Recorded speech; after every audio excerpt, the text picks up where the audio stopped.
Hello guys, in this knowledge module, we'll talk about the transaction exposure. So let's move ahead and see that first of all, what is the difference between the foreign exchange risk and foreign exchange exposure? So the foreign exchange risk is related to the gain or loss that arise due to the fluctuation in the foreign exchange rates, and all the incomes and expenditures and assets and liabilities denominated in the foreign exchange currency, they are exposed to the foreign exchange risk. So for example, if there is a company, it has a subsidiary, and that company is in Germany, and obviously the financial statement of that subsidiary will be denominated in the euro currency, and the asset is mentioned on the subsidiary balance sheet as euro 1 million.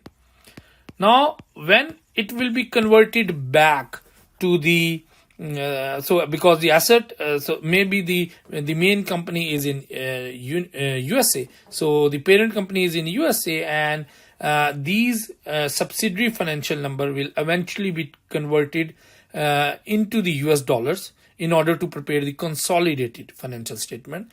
Now it totally depends that what would be the exchange rate, and if the asset currency in this case will appreciate, it will have a positive impact on the asset of the parent company. And if the euro will depreciate, it means that once it will be converted back to the parent company's consolidated financial statement. So when we will convert that once into the US dollar, but if this euro is depreciated, and because the over here the asset is denominated in the euro, then it will reduce the asset in the US dollar if the euro currency will depreciate. So it means that all the asset liabilities, likewise the income, if my incomes are in foreign currency and eventually I have to use that income in Canada. Let's suppose if I'm a Canadian citizen, but for some and I have given the consultancy services in Germany. So again, now I will keep an eye on the euro Canadian dollar exchange rate. So if the Canadian dollar is say 1.4 per euro, and if because my income is coming in and generated in euro, so even though I'm a Canadian citizen, but my income is in euro, so I want actually euro to appreciate so that I'll end up getting more Canadian. And how it will appreciate? Over here the base currency is euro, so I want this number to go up, right? So if Canadian dollar, it will turn to 1.4 to 1.5 per euro, it means that it will have a positive impact on my income. If my income was 10,000 euro, in this situation, once I'll convert, I'll get 14,000 Canadian. But if this will be the rate, then I will get 15,000 Canadian dollar. So it means that the appreciation of the euro will have a positive impact on my income.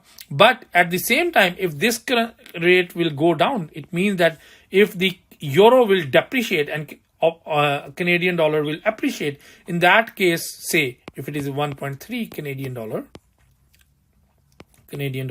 per euro, then my 10,000 euro will be converted into 13,000 Canadian dollar. So in the same way for the companies, all their income, expenditures and asset liabilities, they are exposed to the foreign exchange risk, and this foreign exchange risk is due to the reason of the fluctuation in the exchange rate between the two currencies. Now, what is the difference between the exposure and the risk? The exposure can be more, at the same time risk can be low. In this situation can arise if, for example, I'm a exporter and I'm sitting in Canada, and I'm sending the shipments to all across the globe. but my main importer is sitting in USA. So my 90% sales are going to, it's USA, not USD at this time, USA. So I'm exporting my goods to the importer sitting in USA, and I am generating the invoices in US dollars. This is what I'm generating. And why I'm generating the invoices in US dollar? Usually the invoices are generated by the exporter in that currency, which is a strong currency. We know that, first of all, whether I am exposed to the foreign exchange risk. Yes, I am, because I am the exporter sitting in Canada, and my currency is Canadian dollar, but my invoices is getting generated in US dollars, right? So I'm totally exposed to the foreign exchange risk. But the good part is that the fluctuation between the Canadian dollar and the US dollar is not very high, and they both are relatively stable currencies, fluctuating between 1.2 to 28 to 1.33. So it's a relatively like a stable currency pair, Canadian dollar and US dollar. So in that case, even though I'm exposed to the foreign exchange risk, my exposure is very high. Why my exposure is very high? My exposure is very high because my 90% of the export transaction is happening with the importer sitting in USA, and I'm generating the invoices in US dollars, which is not my home currency. I have to run the operation in Canadian dollars. I have to pay the salaries in Canadian dollar. Administrative charges have to pay in Canadian dollar, but my invoices are getting in US dollar. If the US dollar will appreciate, it is good for me, because my asset currency, my receivables are in US dollars. But if it will depreciate, it will go against me. So I'm exposed to the risk, foreign exchange risk. But because the currency pair, the fluctuation of the exchange rate between these two currency pair is not high, it's relatively stable. That is why my foreign exchange risk is less. My foreign exchange risk is less because of the stability of the exchange rate between the Canadian dollar and US dollar. But my exposure is high. Exposure is higher, so it is possible. Sorry, this is exposure is higher, right? It is higher. This will also lead to a situation where, let's suppose, if I am the exporter and I am also exporting to a country which is a developing country, say it is Pakistan. And if I will export my goods over there, and if I'll generate my invoices as an exporter in Canadian dollar, then I'm not exposed to the foreign exchange risk. But I know that I have to send my currency, like I have to make the payment in CAD, and CAD is my domestic currency. On the other hand, if I am generating the invoice in Pak rupee, then yes, I am exposed to the foreign currency risk. And in that case, because my receivables are in Pak rupees, because I am the exporter, and usually the Pak rupee depreciates against the Canadian dollar, and the currencies are very much fluctuating, then even my exposure is less, because maybe I'm just sending 1% of my total export to Pakistan, but my foreign exchange risk is high in this situation. So this is the important difference between the exposure and the risk. So the exposure can be high because if you are doing a lot of import and export transaction, and if your receivables are, or you being an exporter, your receivables are in the foreign currency, and which eventually you have to convert back. But the both pair of the currencies are stable, their exchange rate are stable against each other, then even if the exposure is high, the foreign exchange risk can be low.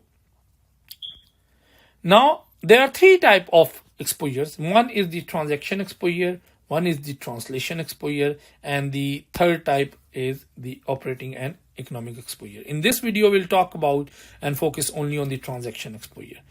And if you see over here, the transaction exposure, as the name suggests, it is about the transaction. So you might have entered into the transaction today, and the transaction has not yet settled, right? So for example, you have sold the things on 90 days credit, being an exporter, or you might also have to pay after 90 days, being an importer, to the exporter. And your if you are the exporter, your invoice is generated in the foreign currency, or if you are the importer, the invoice is generated in the foreign currency by the exporter. So in both cases, eventually you will be dealing with the foreign currency. But the settlement, you might have entered today in the transaction. If today is the 20th November, and after 90 days, so it will be December, January, February. So the settlement has to be done by the 20th February 2021. It means that you will remain exposed to the foreign exchange risk all this time, right? So this foreign exchange risk is because of the possible fluctuation in the two currency pairs, right? So the transaction exposure is the risk arising from the fluctuations in the foreign exchange rate between the time the transaction is entered into and the time it is settled, when the payment will eventually have to be made and received. We will see the many examples, because this small knowledge module is particularly about the transaction exposure. So we will see many examples about the transaction exposure when we'll move forward. All the assets and liabilities, as well as income, as I have mentioned, they are exposed to the foreign exchange risk if they are denominated in the foreign currency, right? The translation exposure is about once you translate a multinational company, they have to translate its subsidiary asset, liabilities, and equity back to its domestic currency in order to prepare the consolidated statement in the domestic currency. When they have to do that, and they are exposed to the foreign exchange risk. I have given the example in the previous slide, and because of the fluctuation, their translation of the foreign currency into the domestic currency can be subject to high volatility because of the unstable exchange rates between the two currencies. So the translation exposure arises because of such situation when the parent company have to translate the subsidiary financial statement denominated in the foreign currency into the domestic currency while consolidating, while issuing the consolidated financial statement. The third exposure is the operating and economic exposure. Now, if your company is in Canada and you generated a lot of funds from the shareholder and generated the debt financing in Canadian dollar, but eventually you actually converted that Canadian dollar into the Indian rupees, and set up a main subsidiary which in India. Now you converted your Canadian dollars into your company has converted your Canadian dollar into Indian rupees and set up a plant or assembly plant in India. And now most of the revenue stream is also generated in India. So this plant, whatever product they are making, the consumers are also sitting in India. In that situation, there could be an economic exposure because the owners are sitting in Canada and your plant is basically getting operated in India. And if, as we know that the Indian rupee versus the Canadian dollar rate, I do not know exactly the rate right now, but say if it is 60, and we know that Indian rupee is depreciating very heavily against the Canadian dollar. In such situation, you are exposed to the economic or operating exposure, because whatever income you are generating over here, sorry, income you are generating in India, if you eventually have to convert it back into the Canadian dollar, because your main shareholders are sitting, sorry again, sitting in Canada, then it is actually a very risky proposition. So the economic exposure is because of the operating because of that operating cash flow. The operating cash flow, remember these are Indian rupees you will receive over here, and once this cash will be converted back to the Canadian dollar, it totally depends that what will be the exchange rate. If the Indian rupees will depreciate, you will end up getting less Canadian dollar, and this will lead to the economic exposure. The economic exposure and operating exposure, it totally manages, or it mostly managed by the strategic decisions by the management. However, the transaction exposure, they are usually managed by the derivatives or which are designed to mitigate the foreign exchange risk. For example, the futures, forwards, and the options. We can use that to mitigate the transaction exposure, but the operating exposure is usually mitigated by the strategic decisions. Now, moving forward, we'll start with the transaction exposure. So let's see the first example over here. If there is a company, say it's ABD company in India, and they are exporting the garments on 90 days credit to Canada, our company in Canada. So the importer is sitting in Canada and the exporter is sitting in India, and the export garments, they are worth of Canadian dollar 100,000, and they are sold on 90 days credit. So the company has already entered into the transaction on day 0, but it will get settled on day 90, right? The company is exposed to the foreign exchange risk because the Indian exporter has generated the invoice in foreign currency, which is Canadian dollar. So if the Canadian dollar, now its receivables are, which is the asset, receivables are in the Canadian dollar. So if the Canadian dollar, which is receivables are the assets, right? If its assets will increase, in other words, if the Canadian dollar will appreciate, then it is good for this company over here. But if it will depreciate, then it's a risky situation. So in order to hedge against the risk, the exporter can use different strategies, and I'll talk about those strategies. And other example of the transaction exposure can be if there is a firm sitting in Pakistan and they want to have a plant in Pakistan, but that plant is available in Canada, so they have to bring that plant from the Canada. So if in order to raise the financing to buy that plant, they might have generated the loan in Canadian dollar and then use that Canadian dollar loan to buy the machinery in Canada. So that machinery then get imported into Pakistan and start producing the goods in Pakistan and also start selling the goods in Pakistan. So it means that their revenue stream are in Pak rupees, but their liability, because they generated the loan in CAD, so that loan is generated in Canadian dollar. So they again are exposed to the transaction exposure. So in that situation, those income stream in Pak rupees, because they are selling the goods to the Pakistani consumer in Pakistan using that plant, because they are producing the goods from that plant.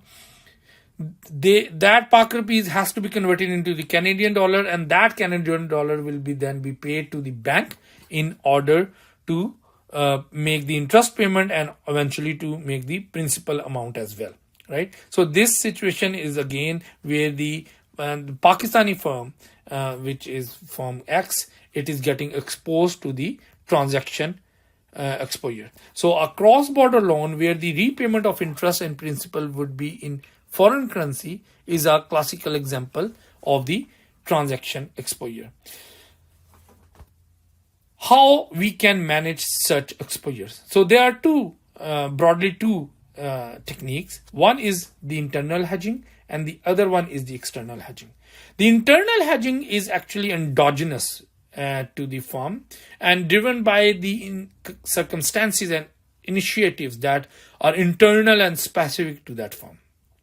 For example, like the rather using any derivatives or tools, the firm will internally try to manage its exposure, and this basically is the way this will come under the internal hedging, that how they are internally through their own initiatives trying to manage the foreign exchange risk. So one example they can do is generate all the invoices in the home currency. For example, if I'm a Canadian exporter again, and I'm generating I'm sending the goods to Pakistani importer. So from Canada, I'm sending the goods to Pakistan. And if I will generate my invoice in Canadian dollar, so that is actually a good situation, because I have transferred my exposure. I did not, in fact, because I'm not denominating my exposure or invoice in the foreign currency. I kept it in my domestic currency, and I actually transferred the exposure to the Pakistani importer. Now he is responsible because he has to convert his Pak rupees to buy the Canadian dollar and give that Canadian dollar back to the exporter sitting in Canada. So this is one way that to generate your invoices in home currency. Now, if the situation is different, for example, if I am over here, I am the exporter sitting in Pakistan.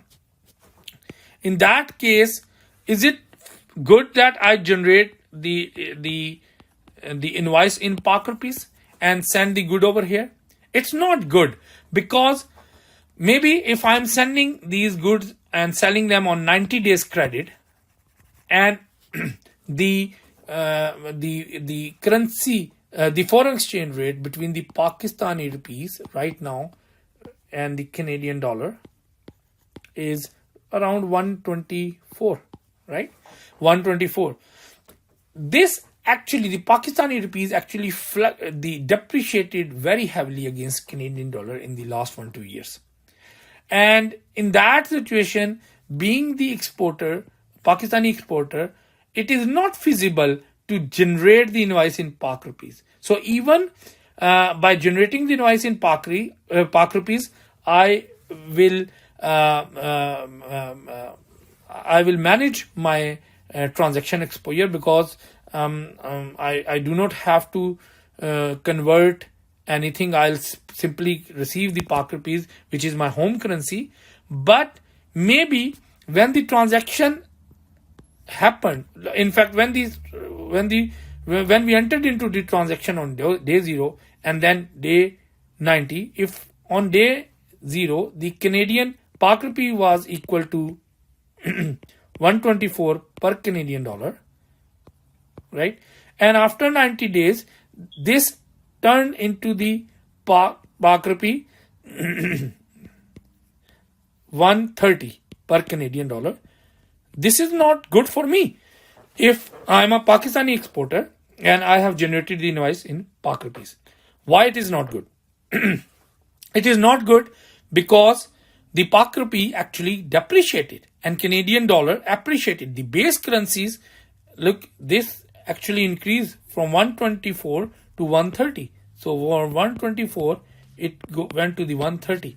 So this means the appreciation of the Canadian dollar and depreciation of the Pak rupees. If my invoice is generated in Pak rupees, means my receivables are in Pak rupees currencies, and receivables are the asset. And if the asset depreciate, it will go against me. So even though it seems like a good strategy to always generate your invoices in home currency, but not in all situation it could be good. For the Canadian dollar, Canadian exporter, this is good to generate the invoice in his home currency, but for a Pakistani exporter, this is not a good strategy, because historically and most likely the Pakistani rupees will depreciate against the Canadian dollar. So if I am the exporter, I will not want that. If I am the importer, for example, in Canada, then I actually want Pakistani exporter to generate the invoices in Pak rupee, because most likely the Pak rupee will depreciate and I will end up actually spending less Canadian dollar to get the same units of Pak rupees and give it to back to the give the export proceed back to the Pakistani exporter after 90 days. So we need to be remain mindful of that. The second internal hedging. So first internal hedging strategy was to generate the invoices in home currency. The second is netting and offsetting. Here receivables and payables are matched. So for example, if I am the importer, at the same time I am the exporter, and I am doing the import and export with the companies in the UAE, United Arab Emirates, so say UAE, and my company is in Canada, and so, for example, I have exported some goods to a company in UAE, and the worth, I generated the invoice in US dollar, 100,000, right? So what is this? This is my receivable. So this is my asset, right? At the same time, I imported something from another company in UAE, or maybe from the same company in Canada, and that company has generated its invoice in US dollar as well, and the US dollar is 85,000, say. In order to make the situation simple, say if the both of these transactions we have already entered, but they are going to be settled on the same day. Say that is 22nd December.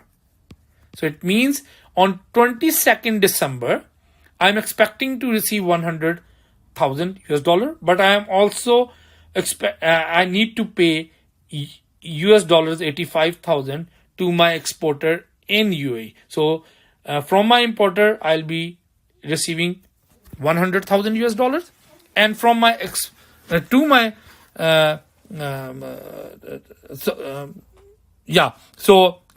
from my importer in UAE, I'm expecting from my exporter in UAE, I'm expecting to pay 85,000. So this 85 I have to pay on 22nd December, and this 100,000 I will be receiving. What is my exposure over here? So over here, the net exposure is only 15,000, because whatever is 100,000 I will receive. From that 100,000, I will not convert into the Canadian dollar, because why I first of all have a transaction exposure, because US dollar is not my currency. My currency is the Canadian dollar. So out of that $100,000, 85,000 liability I'll settle, and the rest, the net receiving will be only US dollars 15,000 at my end, and I'm exposed to that risk. If the US dollar versus the Canadian dollar will appreciate, that will be good for me on the day of the settlement. But if the Canadian dollar will appreciate, means that if US dollar will depreciate, that is not good for me when it comes to this transaction. So this is another way of managing the risk internally, that why to convert all this 100,000 and then again buy all this 85,000. You simply see that what is my net exposure, and for that net exposure you can use any derivative to manage your risk. The third internal hedging technique is the shifting timing. So if your currency, if you have generated the invoices being an exporter in the foreign currency, let's most of the example which I have discussed over here is with regard to the exporter. Now let's become an importer. If we are the importer in Canada again, I'm importing certain things from say Pakistan, and if I will see that the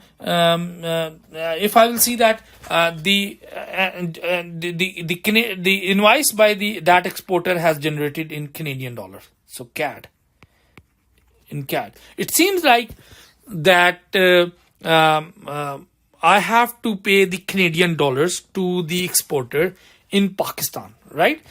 If in fact, let's change this CAD, the invoice, to the US dollar. That will make more sense. So US dollar. Why? Because once you have to pay something or even receive something in the foreign currency, which is not your home currency, in that situation you are exposed to the transaction, like you are exposed to the foreign exchange risk, and therefore we call that there is a transaction exposure. In that situation, I'm concerned that what is happening with the CAD. Now I have to pay to the, because I'm the importer, so I have to pay to the exporter in US dollar. If the US dollar, if I'll see that there is a chances that US dollar currency against Canadian dollar will appreciate, right? Always think about the liabilities and asset terms. So my liability is in US dollars, right? If the US dollar will appreciate, it means my liability will go up, right? If I'm expecting that in near future, like let's suppose I entered into the transaction day to day 0, but I have to settle it within 30 days, right? But I am expecting that within 30 days the Canadian dollar actually will greatly depreciate versus the US dollar. So US dollar will appreciate a lot, and therefore my liability as well, because I had, being an importer, I had to pay to the exporter in US dollars in Pakistan. The Pakistani exporter generated the invoice in US dollars. I'll try to settle this liability as soon as possible. I'll try to pay less Canadian dollar to buy the same units of US dollar, because if the Canadian dollar after 30 days significantly, I'm expecting it will depreciate. In that case, what will happen, that then I have to pay more Canadian dollar to buy the same number of the US dollars and settle my liability with the exporter sitting in Pakistan who has generated the invoice in US dollar. So this is actually shifting of time. Like even maybe they have given us 30 days time period, but I'm trying to make the payment within 10 days. So let's change the situation now where I am the exporter in this case, in the shifting time. If I am the exporter and I have generated and I have I'm in Canada, and I'm the exporter, and my importer now is in UAE, and I have generated the invoice in US dollars, and again I am exposed to the foreign exchange risk because my currency is Canadian dollar, and I will be receiving the export amount in US dollar, being the exporter, because I generated the invoice in US dollars. In that situation, I will see that if I'm expecting that, what is my asset? First of all, always think in terms of asset and liabilities, right? After 90 days, first of all, my asset is in US dollar. Even though I am a Canadian, I'm concerned that what will happen to the US dollar versus the Canadian dollar. This is my concern. Now, if the US dollar, because my asset is in US dollar, and if it is likely to appreciate, then I will try to delay this payment. I want this payment to come exactly at 90 days, right? But if I think that the US dollar will heavily depreciate against the Canadian dollar, so it means my asset value will go down after 90 days significantly. If I'm expecting that, then I might give some incentive to the importer sitting in UAE, that so that he should give me the payment as soon as possible. If I'm payment as soon as possible in US dollars, if I'm expecting that US dollar will significantly depreciate against Canadian dollar. So this is the third strategy, which is under the heading of the internal hedging. Through these three ways, we can try to manage the transaction exposure, or companies try to manage the transaction exposure. Now let's move with the external hedging, how the external hedging works. And obviously we will be using now the financial tools, the derivatives, to manage our transaction exposure.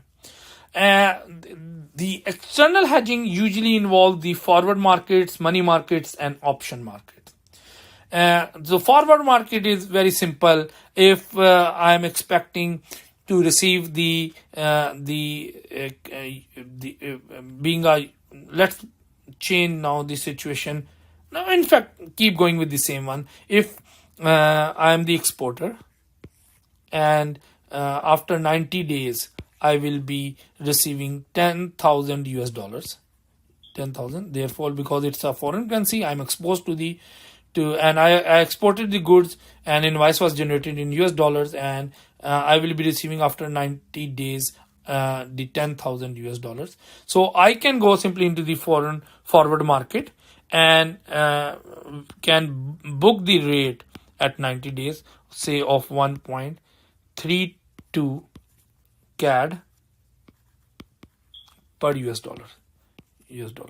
So what I will receive after 90 days, I will receive 10,000 US dollars. I will simply convert it at a predetermined exchange rate, which is 1.32. So I will get actually Canadian dollars 13,200 Canadian dollars. So if you simply multiply this 1.32 with 10,000 US dollars, you will end up getting 13,200. So there is no risk left. I'm sure that after 90 days, when I'll receive 10,000, I'll go to the counterparty who agreed to buy 10,000 US dollar, and that party will buy 10,000 US dollar from me at this rate and at 1.32, and will give me 13,200 Canadian dollar. I'm very much sure. Now it will protect us from the downside risk, but from the upside situation, it will not benefit us. My asset currency, again, always think about when you are dealing with the transaction, that what is your asset denominated in. Your asset currency in US dollar. So what do you want? You want US dollar to appreciate against the Canadian dollar. If on the 90th day, the Canadian dollar turns out to be, say, CAD 1.35 per US dollar, you still have to fulfill this obligation. You have to go to the counterparty, sell 10,000 US dollars at 1.32.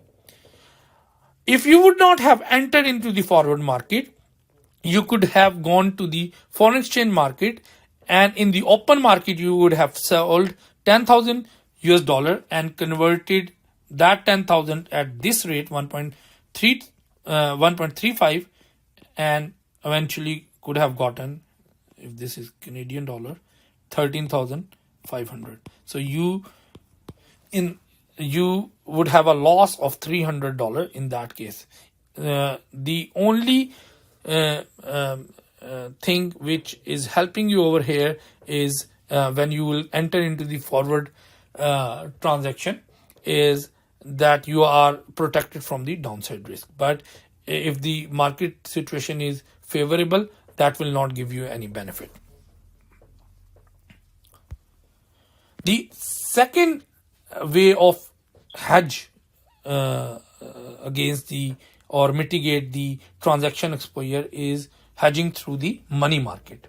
Now, say you are a US firm and you have exported some goods to the German importer, and after 90 days you are expecting to receive 10,000 euro. Again, you are exposed to the foreign exchange risk. Why? Because you have generated the invoice in euro, which is the foreign currency, not the domestic currency, which should be the US dollars.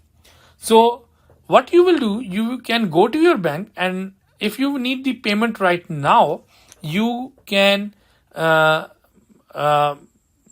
go to the bank and say, I want to discount this 10,000. Means I want to get the loan in my currency, US dollars, against this 10,000 euro payment, which I will be receiving after 90 days from the German importer, right? If the spot rate is in US dollar versus euro, all these are mathematically written. The base currency is euro, so 1.1062. This is the spot rate. This is 90 days forward market rate.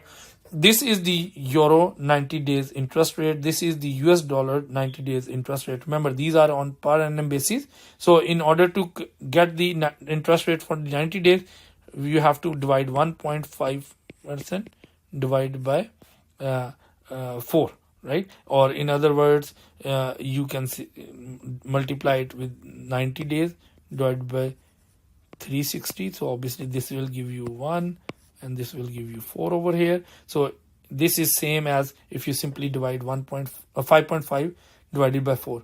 So for the 90 days interest rate will be 5.5 divided by 4. It is 1.375. Likewise for the US dollar, because these rates are always given in per annum basis. So the 90 days interest rate, if you want to get the interest rate for exactly 90 days, you have to divide 4.75 by 4, or in other words, you have to multiply it first by 90 and then divide by 360, right? The third, if we'll go into the forward market hedge, what we will get? We will simply agree to sell 10,000 euros in 90 days forward market at this rate. So if you will multiply 1.1042 with 10,000 euro, you will get 11,042 US dollars in the forward market. What will happen in the money market? In money market, you are actually getting the loan, and in the you discounted that 10,000 euro at 5.5% per annum. And the calculation will be like this: 10,000 divided by 1 plus 5.5% divided by 4. So this will be actually something like this. If you will do the calculation, 10,000 euro all divided by 1 plus 1.375%. Remember, when you have to do the calculation, and how did we get this? We divided the 5.5% with 4. The euro interest rate was 90 days, interest rate was 5.5% per annum. But the exact interest for those 90 days will be 1.375%. Convert them into decimal before doing this calculation. Means 1.375 have to be divided by 100 and then plus by 1. And once you divide 10,000 with that amount, you will get the euro 9,800 9,864. Why do we have 5.5% over here? Why do not we have 4.76% here? Because we are discounting the euros, and the euro interest rate is given over here, right? So once we have this much euros, we'll go and check what is the spot rate, and we will convert these euro at the spot rate. And once we'll convert these euro into the spot rate, we will simply have to multiply these 9,864 with 1.1062. We'll end up getting the US dollar, which is 10,912 approximately. After 90 days, when the 10,000 euro we will receive from the importer, will go to the bank and pay its principal amount. Remember, in the first step over here, the principal amount was 9,864 euros plus the interest. The interest rate is 136. If we add them both, we will have the same 10,000 euros. 10,000 euros. So we will settle the loan.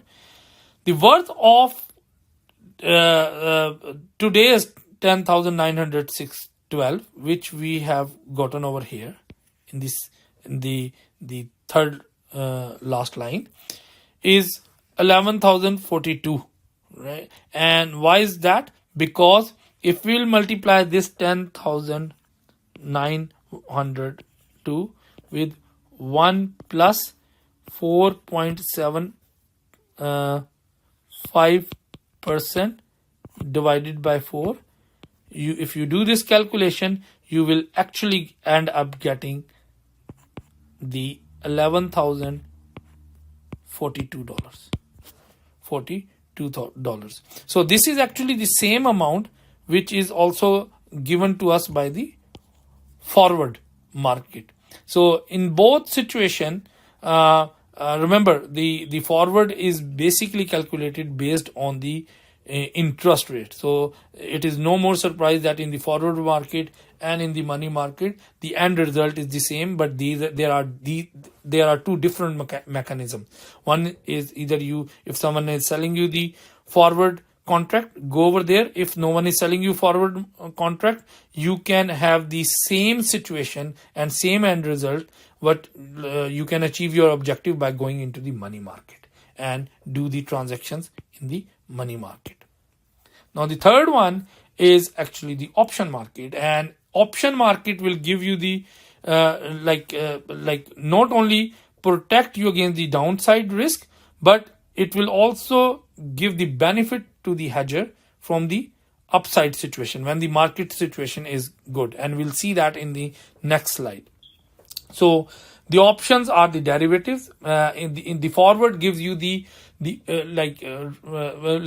when you enter into the forward contract, it's an obligation. On the day of settlement, you have to fulfill the contractual requirement of the forward contract. But in case of the options, options simply give you the right to buy the underlying currency or sell the underlying currency.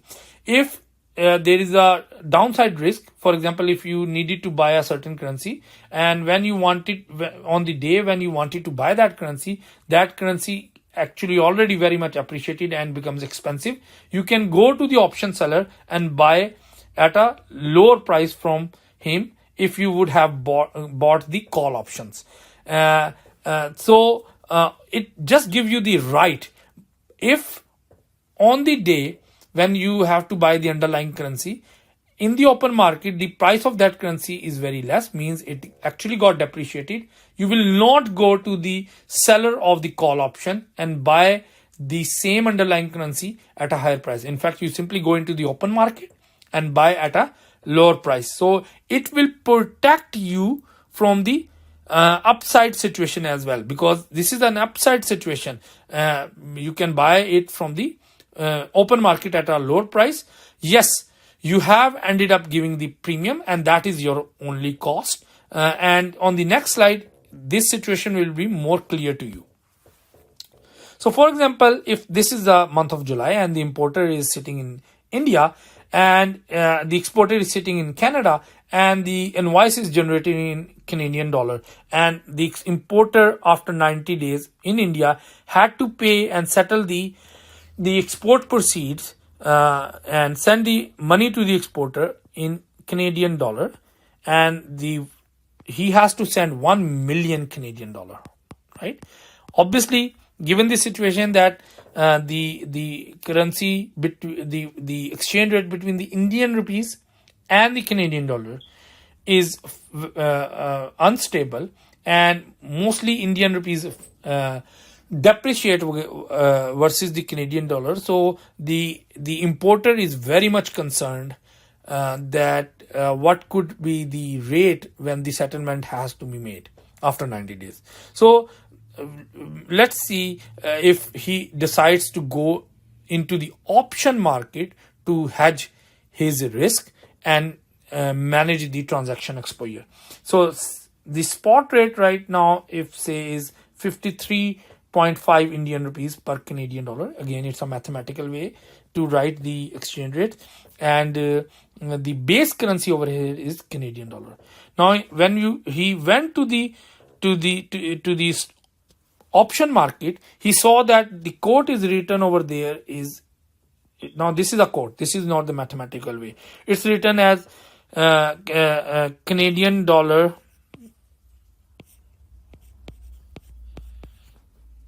this is written as Canadian dollar versus 53 Indian rupees. So this is actually a quote. In other words, in mathematical way, it is Indian rupees 53 per Canadian dollar, right? So this is actually the strike price in the call option market. So if this is the situation, then what actually is happening over here is in the option market, given the strike price. By the way, if you see over here, the actually Canadian dollar got depreciated and the Indian rupee got appreciated. I think that the Indian importer want to get the benefit of this situation, and he wanted to enter into the contract where he wants to buy the options, call options for the Canadian dollar. So it will give him the right to buy the Canadian dollar, which he actually wanted. If the premium to buy the right for each unit of Canadian dollar is Indian rupees 0.04, then how much money he needs to pay? He needs to pay 1 million multiplied by 1 million multiplied by 0.04. First of all, he needs to see that what is the contract size in the option market.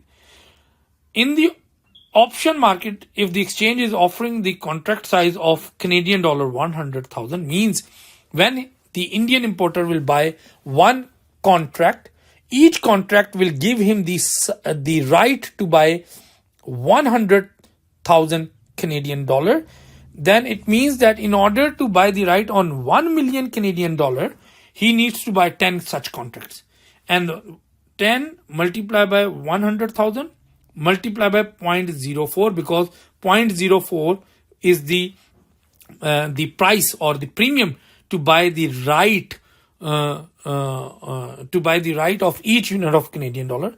Plus, he also have to pay some brokerage fees. So eventually, he'll end up entering into the 10 contracts with the initial cost of 60,000 Indian rupees. So what is the final cost for he has incurred in order to get the right to buy 1 unit of Canadian dollar? Simply 60,000 Indian rupees divided by the number of units of Canadian dollar he needed to buy, which is 1 million. So his ending cost is 0.06 Indian rupees per Canadian dollar. Now, with this exercise price, his final assured exchange rate, in the worst situation, he needs to pay 53.06 Indian rupees to buy each unit of Canadian dollar. Out of that 53.06, 0.06 he has already paid under the head of initial cost, which was the premium plus the brokerage fees. The rest $53 he needs to pay in order to buy each Canadian dollar if the market will not be favorable for him when the settlement of this transaction needed to be done. Means when the Indian importer needs to get 1 million and pay it 1 million Canadian dollar and pay it to the exporter in Canada. Now let's go with the scenario 1. In scenario 1, say if the market situation is such that the Canadian dollar actually depreciated more than the exercise price, more than this 53. So means it is now 52.6 in the market after 90 days. Now obviously importer will not exercise the option. Why he should go to the seller of the call option contract and buy each unit of Canadian dollar at 53, when he can simply go in the open market and buy each unit of Canadian dollar at 52.6 Indian rupees. So he will not obviously exercise the option, and in doing so, how much he will save? He will actually save 400,000 Indian rupees, because there is a difference of 53 is the exercise price minus 52.6, so 52.6, so he is actually saving 0.4, and if you multiply that 0.4 with the 1 million, you can see that it will give you the 400,000. So he has, by not exercising the option, the importer has saved 400,000. But what is his net saving? Because he has already paid the premium and that premium is lost, even like if he exercises the option or if he will not exercise the option, in both cases that 60,000 is lost. His net saving is 340,000 Indian rupees. This is in INR. So units are important to mention. So this is Indian rupees. Now this is the first situation. What about the second situation? The second situation is that, so it means that the option has, in the scenario 1, the option has like given the benefit to the buyer of the option when the market situation is favorable. So even when the market situation is favorable, when its liability currency actually got depreciated, the currency was Canadian dollar, and it got depreciated over here, so its worth has gone down.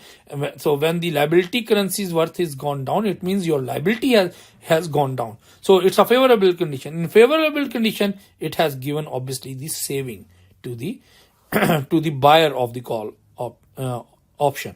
So now on this, in the second scenario, no, it will the buyer of the call option actually most likely bought this option for the second scenario.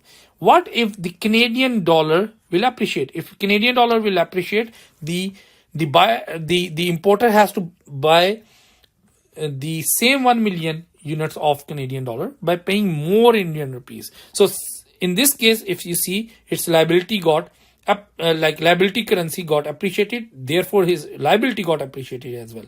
So at this rate 54, he needed to buy from the open market 1 million Canadian dollar at 54 million Indian rupees. But because he has this option available to exercise 50 and buy the 1 million Canadian dollar at 53 million, because he has the right to buy each unit of Canadian dollar at 53 Indian rupees. So he will simply pay $53 million, right? So how much he has saved? He has simply saved 1 million by exercising the option. He went to the call option seller and said, look, you agreed to pay me each unit of Canadian dollar in exchange of 53 units of Indian rupees. And that's why I'm here. And he will pay 53 million Indian rupees to the seller of the call option and buy his 1 million Canadian dollar. He will not go into the open market and foreign exchange market and buy the same 1 million at 54 million. So in doing so, he saved obviously 1 million, right?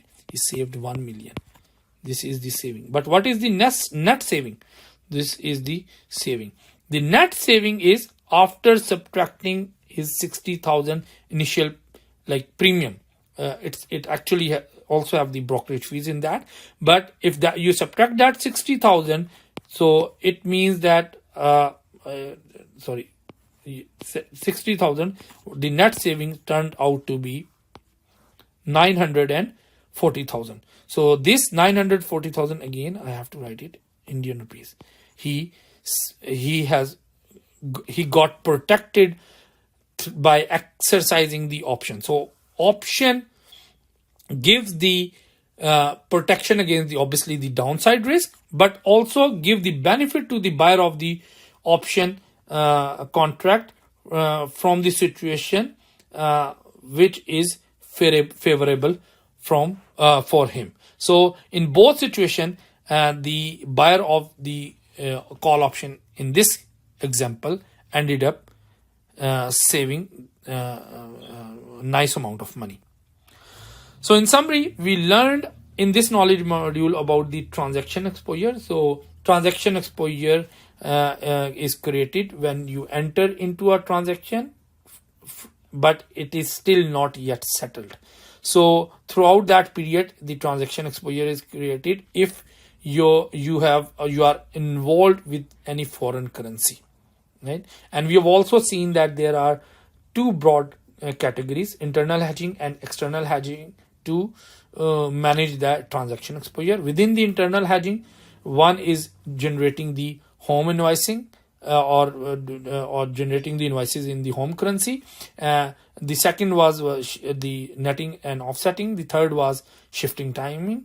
In the external hedging, we have seen that the company or a person can hedge its transaction exposure through forward market, money market, and the option market. I hope you have understood the concept of transaction exposure and how to manage the transaction exposure. Thank you.